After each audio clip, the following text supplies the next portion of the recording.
Hey guys, and welcome back to this channel. In this video I'll be showing you guys how you can put two videos side by side on CapCut PC.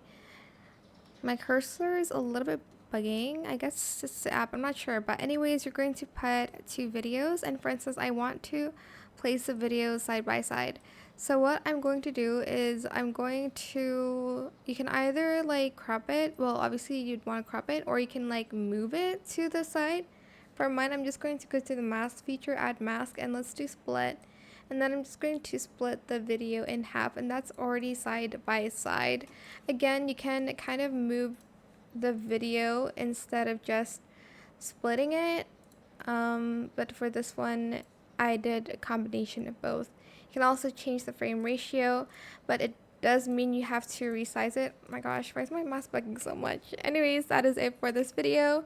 I hope it was helpful for you guys. Don't forget to like, comment, share, and also subscribe to this channel if you haven't done that already. If you have any more questions about this video, just leave it in the comment section down below. I'll try my best to answer them all for you guys. And if you found this video helpful, please click the thanks button as well. That is it. Thank you so much for watching. Bye.